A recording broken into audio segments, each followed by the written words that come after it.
기도하옵나이다. 아멘. 하나님은 우리의 모든 기도에 응답해 주시는 분이십니다. 그런데 그 하나님의 응답이 그냥 순간의 위기 모면 정도? 아쉬움이 크죠. 하나님의 응답이 내게는 인생의 전환점이 되는 축복이 있을지어다. 여리고에서 유명한 사람이 많죠. 뭐 기생나, 삭개오. 그런데 오늘 주인공은 바디메오입니다. 바디메오는 여리고에서 유명한 사람이에요. 그는 예수님을 만나면서 운명이 바뀌었습니다. 여리고성의 거지였어요. 그리고 소경입니다. 여리고성은 여러분 잘 알고 계시죠? 저주받은 성, 저주받은 땅이에요. 잔혹한 운명의 출신으로 거지와 소경인이 쇠사슬에 묶인 인생입니다.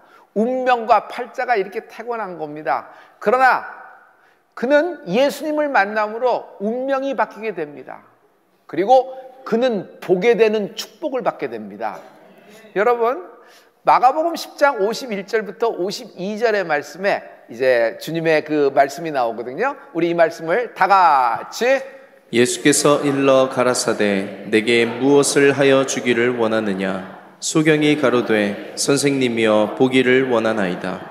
예수께서 이르시되 가라 내 믿음이 너를 구원하였느니라 하시니 저가 곧 보게 되어 예수를 길에서 쫓으니라. 원하는 게 뭐냐고 물어봤을 때 보기를 원합니다. 그래서 그가 보게 되어서 예수님을 쫓았다라는 얘기예요.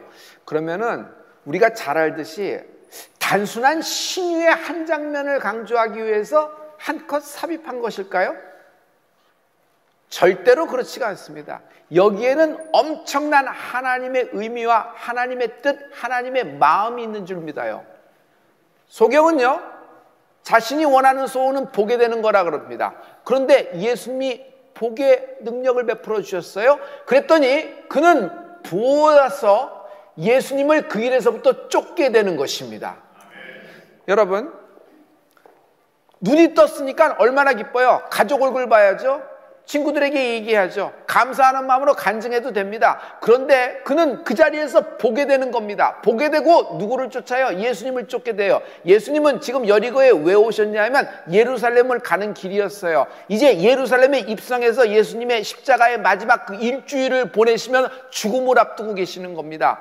그런데 바디메오는 기적, 신유를 체험하고 예수님을 쫓게 되어 예루살렘에 같이 입성하고 예수님을 쫓게 되는 것입니다. 십자가를 지는 인생, 예수님의 제자가 되는 은혜가 있을지어다. 그 인생은 판이 변화가 됐어요.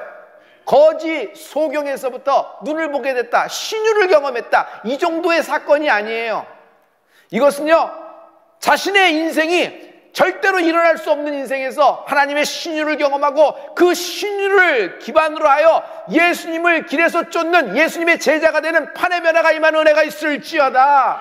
기이한 하나님의 도우심으로 소경, 거지며 여리고의 유명한 거지 바디메오는요, 판의 변화가 생긴 것입니다. 하나님의 기이한 도우심이 있을지어다. 사람은 반도체와 같다고 나는 생각해요. 세마이컨덕. 도체는 있고 부도체가 있어요. 도체는 뭐죠? 전기가 잘 통하면 도체입니다. 부도체는요, 간단해요. 전기가 안 통하는 것은 부도체입니다. 반도체는 그 가운데 있는 거예요. 그러므로 반도체라고 하는 것은 전기가 흐를 수도 있고 안 흐를 수도 있죠. 포인트는 이겁니다. 온도예요. 온도가 만약 내려가면 전기는 안 통합니다. 온도가 확 올라가면 전기가 잘 통하게 돼 있어요. 우리의 모든 사람들도 마찬가지예요. 우리가 하나님과 연결이 되면 인생이 뜨거워지는 겁니다. 하나님의 불이 임하게 되는 거예요. 왜? 하나님은 불이세요. 하나님은 언제나 불로 응답하십니다. 엘리야의 기도에 하늘문을 여시고 불로 응답하신 하나님을 찬양합니다. 모세를 처음 만났을 때 어떻게 됐어요? 하나님이 불로써 그를 만나 주십니다. 일단 하나님의 불이 내 인생에 딱 만나게 되면요, 빙하기에 갇혔던 맘모스가 깨어나는 겁니다. 나는 빙하기에 갇힌 맘모스를 바디메오라고 봅니다. 바디메오가 예수님을 만나자 어떻게 돼요?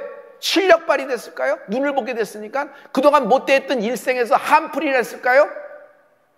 아닙니다.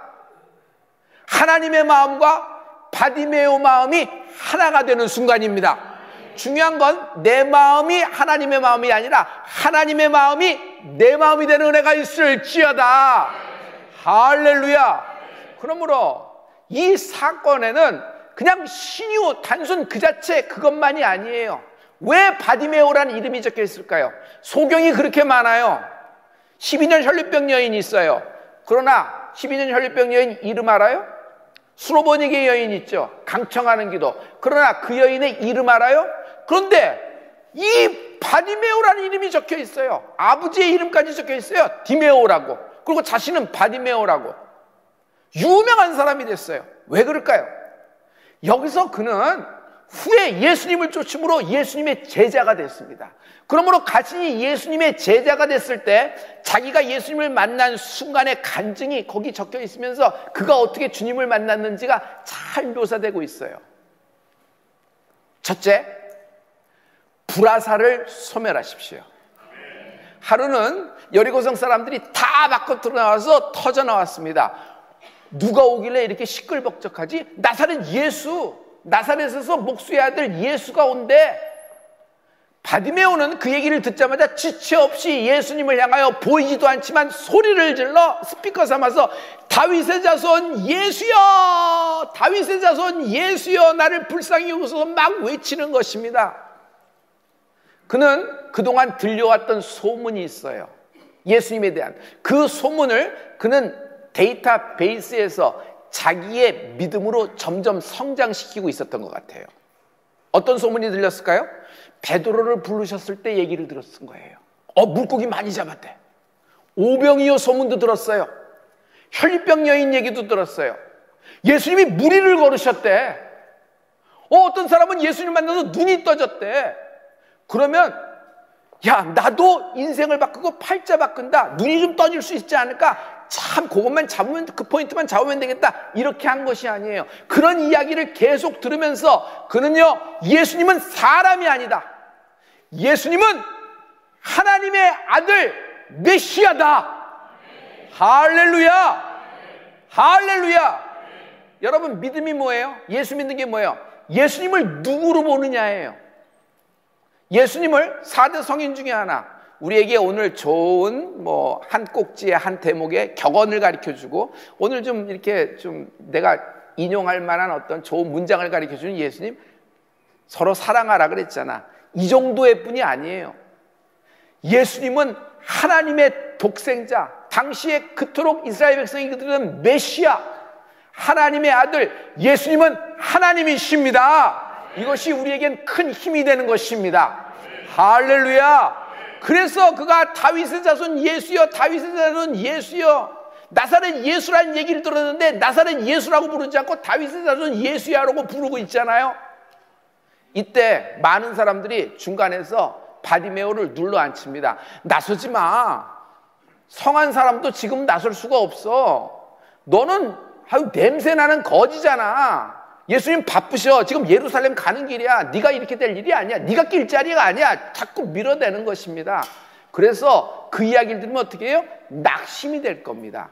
여러분, 예수님을 만나러 나가는 길에 여러분 불화살이 있다는 거예요. 불화살이 있다는 거예요. 인생은 판이 있습니다. 초등학교 때 판이 있고 중고등의 판이 있고, 하지만 대학의 판이 있고 직장의 판이 있고, 결혼 전과 결혼 후가 다르죠. 여러 가지 판이 있습니다. 이 판이 좋다고 그 판에서 영원히 살 수 있는 것은 아니에요. 아무리 익숙한 판이라도 때가 되면 떠나서 다음 판으로 옮겨 타야 되는 겁니다. 영적인 것도 마찬가지예요. 애굽이란 판도 있습니다. 그러나 애굽에서 푹 잘 살고 있는 것이 하나님의 뜻 아닙니다. 때에 하나님은 홍해를 열으시고 출애굽을 하시고 광야판으로 바꾸시고, 때에 하나님은 요단강을 가르시고 여리고를 무너뜨리고 가나안 땅에 정착되는 은혜가 있을지어다. 이런 판의 변화를 이야기하고 있어요. 이 판에서 영적으로 다음 판으로 넘어갈 때 반드시 저항이 있습니다. 그 저항이 뭐냐면 불화살이라는 것이에요. 불화살은 뭐예요? 마귀가 쏘아대는 겁니다. 정확히 겨냥해서 한 방을 딱 쏩니다. 화살촉에는 그냥 단순한 화살촉이 아니에요. 불이 담겨져 있어요. 그거 한번 딱 맞으면요, 처음에는 한 방이지만은 그것이 표적이 돼서 나중에는 나를 향하여 수천 수만 발이 비 오듯 쏟아지는데 감당을 못해요. 에베소서 6장 16절의 말씀인데요, 우리 이 말씀을 다 같이 모든 것 위에 믿음의 방패를 가지고 이로써 능히 악한 자의 모든 불화살을 소멸하고. 악한 자의 모든 불화살을 소멸하고 그랬어요. 여러분, 불화살이 확 당겨집니다. 네가 나설 자리가 아니야. 너 냄새나잖아. 너는 이 자리에 낄 수가 없어 하고 딱 쏘아댑니다. 불화살 맞으면 주저물러 앉아서 그렇지, 내 차례가 아닌데 나는 그냥 이러고 살아야 돼. 주저물러 앉게 되는 거예요. 얘기해 볼까요? 질투라는 불화살을 맞아요.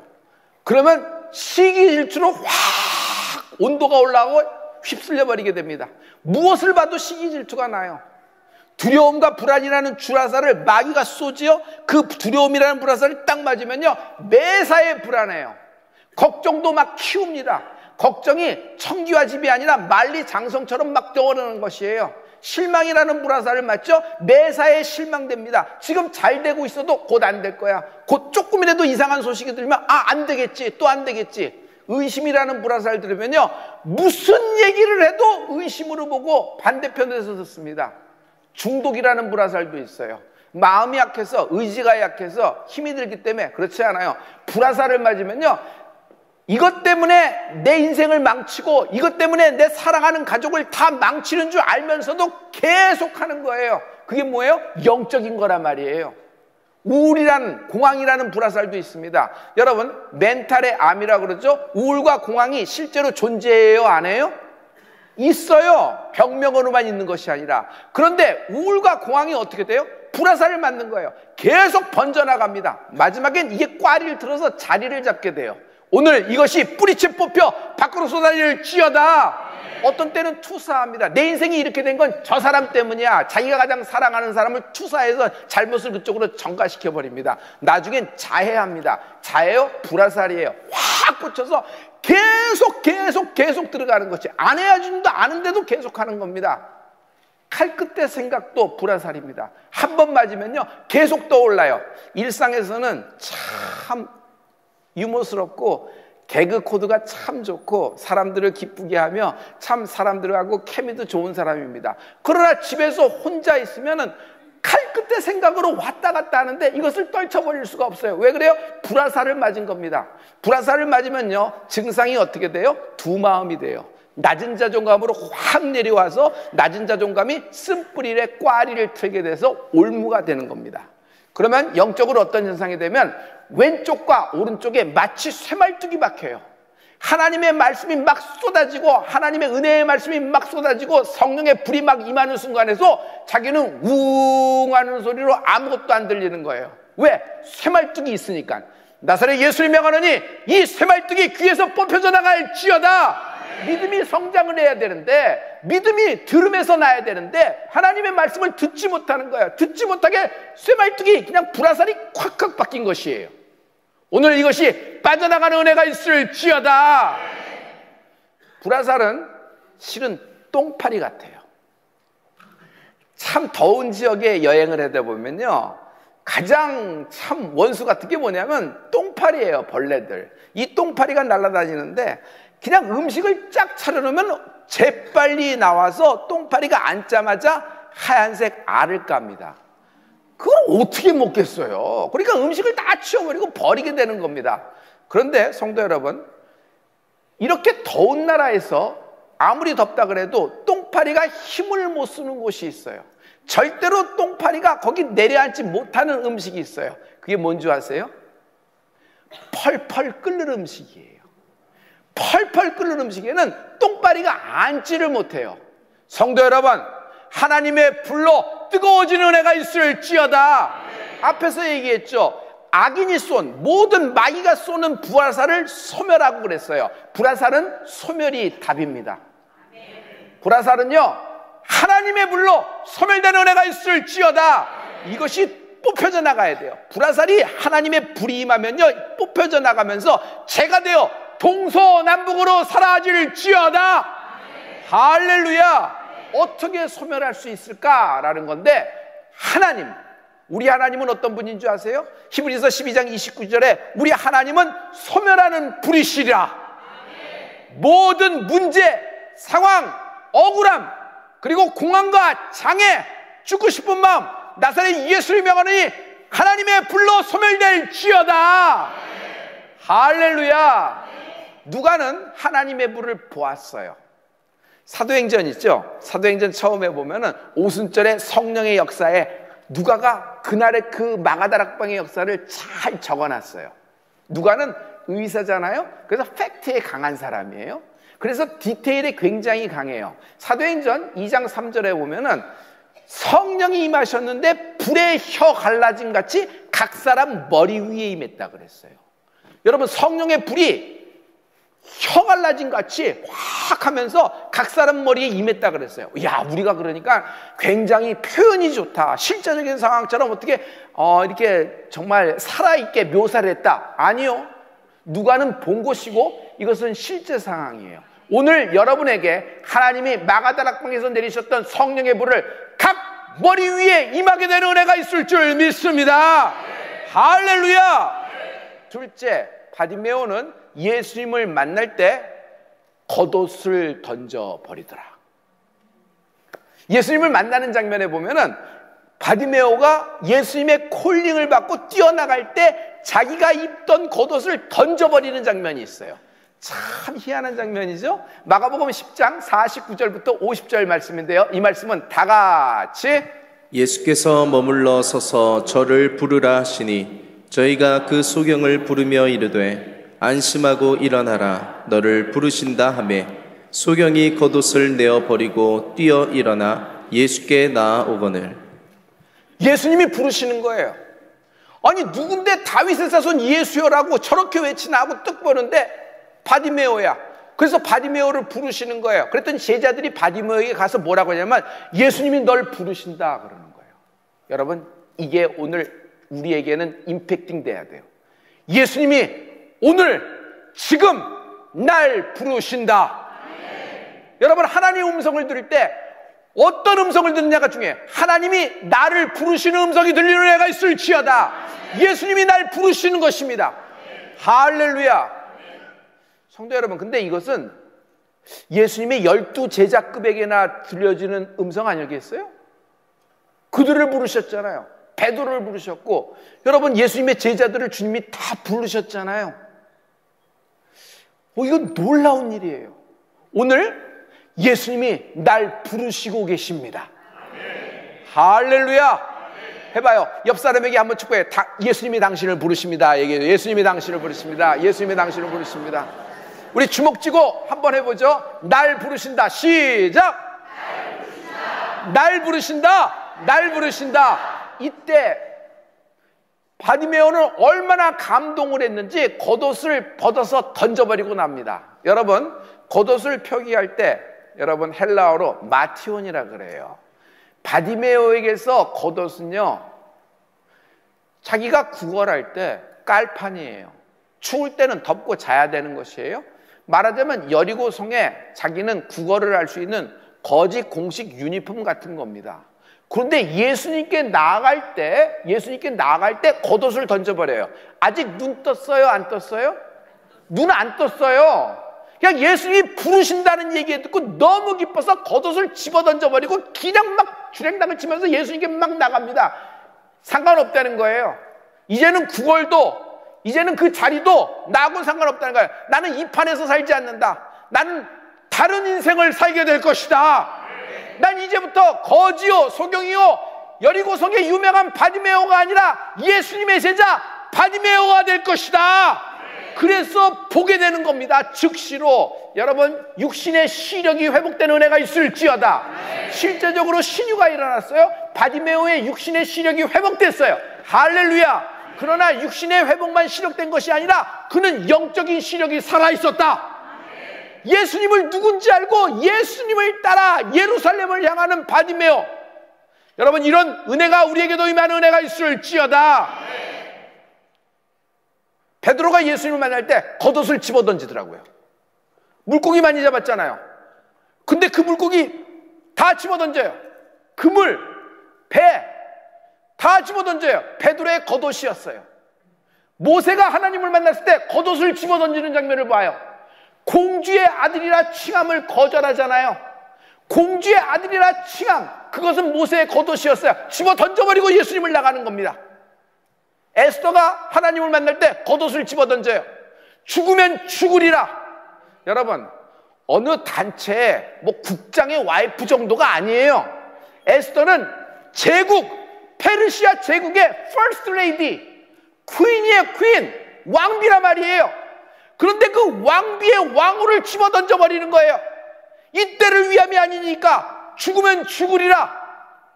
다니엘 하나님께 나아갈 때 그는 총리예요. 1인지야 만인지상의 총리란 말이에요. 그냥 무슨 어떤 그냥 잠깐의 에피소드 중에 하나, 사자굴 이야기 이렇게 동화 같은 얘기로 이렇게 그렇게 로맨틱하게 생각하는데 그 정도의 얘기가 아니에요.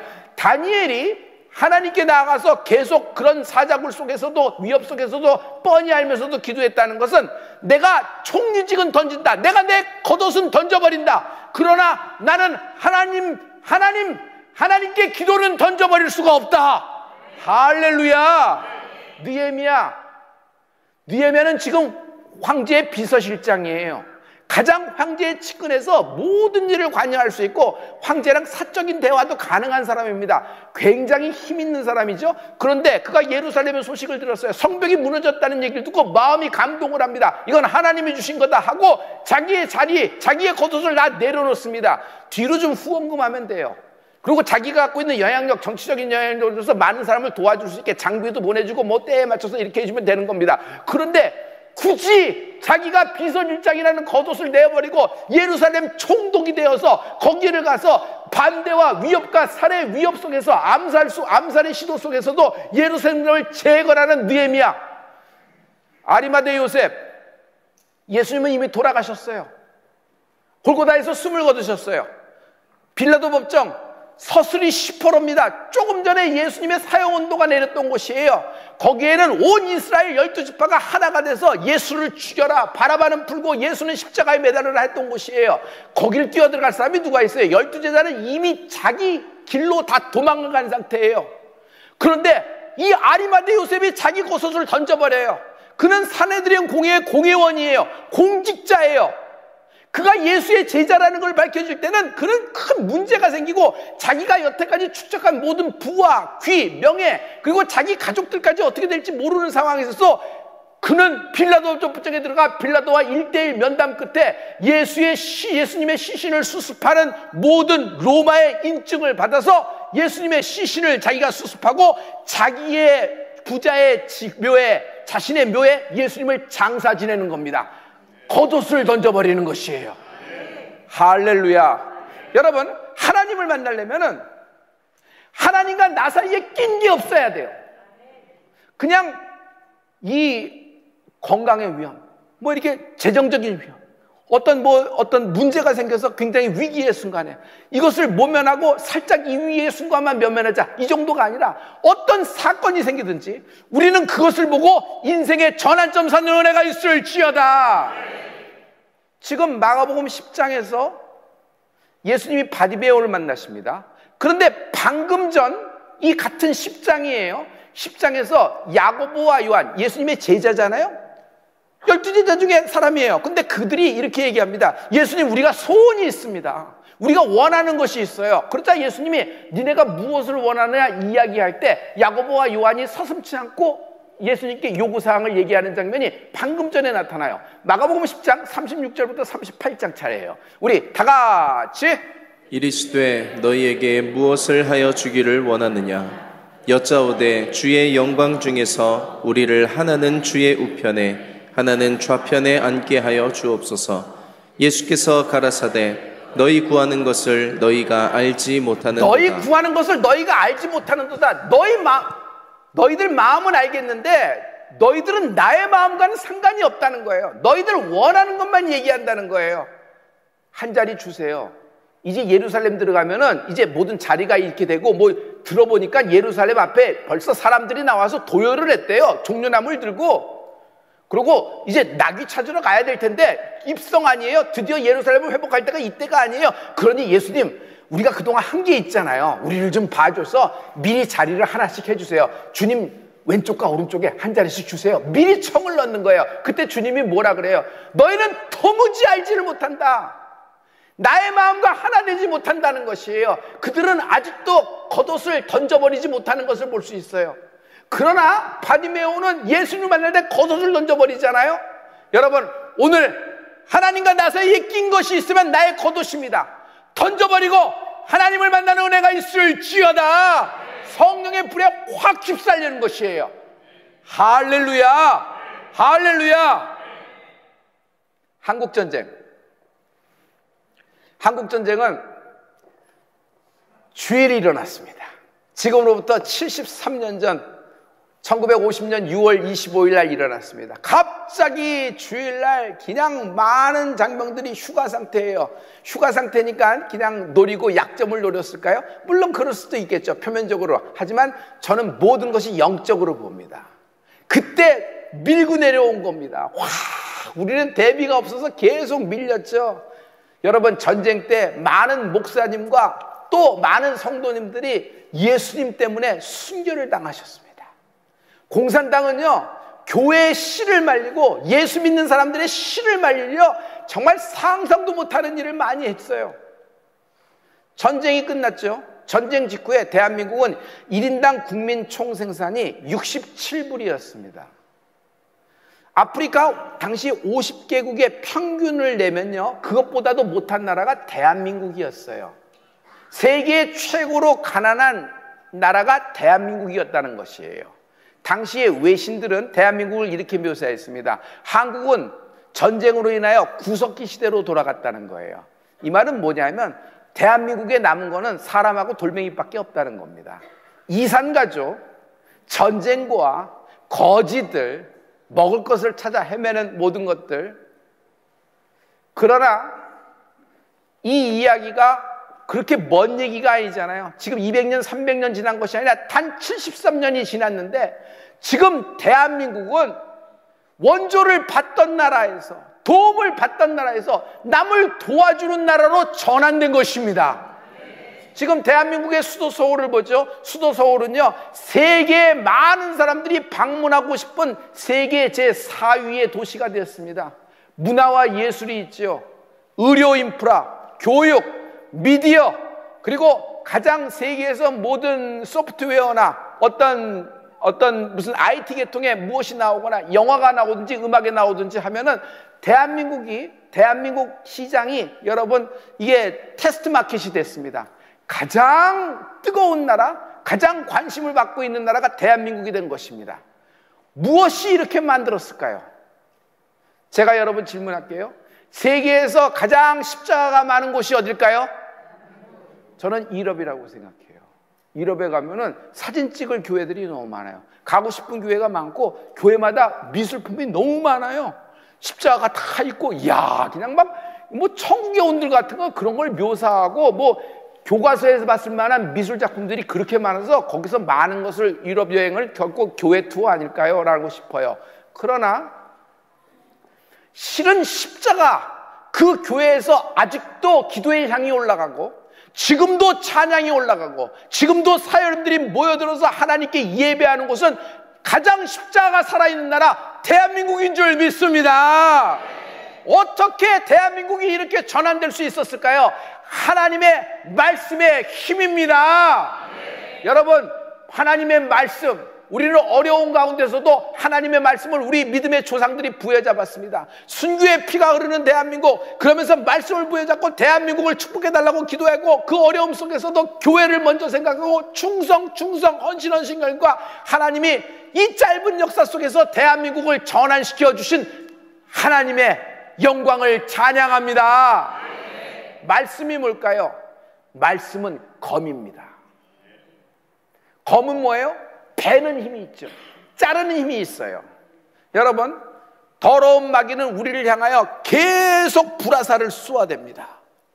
그러면 우리는 계속 막느라고 바쁠까요? 그렇지 않아요. 하나님은 우리에게 공격력 무기도 주셨다. 오늘 이 공격력 무기로 여러분 인생에 전환이 되는 은혜가 있을 줄 믿습니다.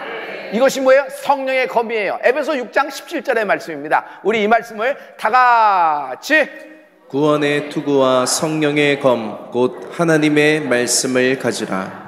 성령의 검, 성령의 검, 하나님의 말씀이라는 것이에요. 말씀은 검이라 그랬어요. 성도 여러분, 말씀은 검이라는 것이 하나님이 이렇게 은유적으로 표현했구나. 그런데 여러분, 이건 실제 상황이에요. 여러분, 하나님 말씀을 선포할 때, 그 말씀을 믿음으로 받을 때 내 믿음대로 되리라. 그 말씀이 여러분의 가난과 여러분의 실패와 여러분의 질병, 여러분의 우울과 여러분의 공황과 여러분의 극단적인 생각과 여러분의 묶인 모든 기업의 문제에 대해서 비워버린다. 할렐루야. 대저 하나님의 모든 말씀은 능치 못함이 없느니라. 누가복음 1장 37절의 말씀이에요. 하나님의 모든 말씀은 능치 못함이 없는 것이에요. 할렐루야. 할렐루야. 제가 여러분 성령의 검 한번 여러분하고 한번 얘기를 해보기를 원해요. 제가 미리 준비했거든요.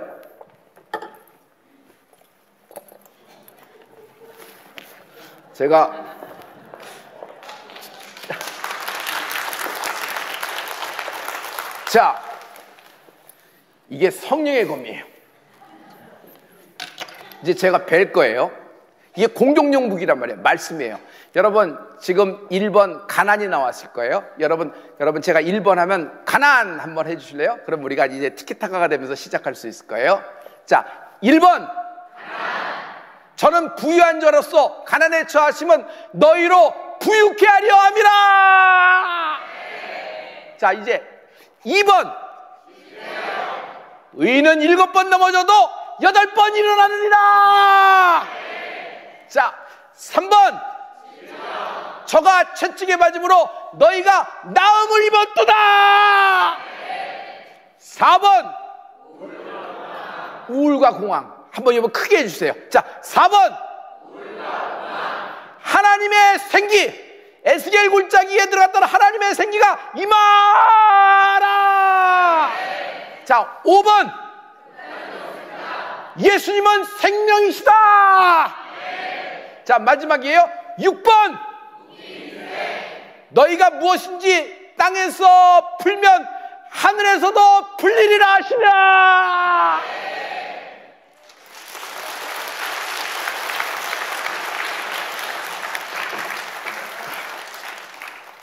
저도 이걸 하기가 굉장히 쑥스럽고 굉장히 철판을 깔아야 되는데 여러분이 격려해 주시고 여러분이 이렇게 도와주시고 하니까 이게 잘 표현이 됐나요? 그래서 너무 감사합니다. 성도 여러분, 이건 그냥 데몬스트레이션을 한 거지만 실제 상황이에요. 하나님의 말씀은 살았고 운동력이 있다 그랬어요.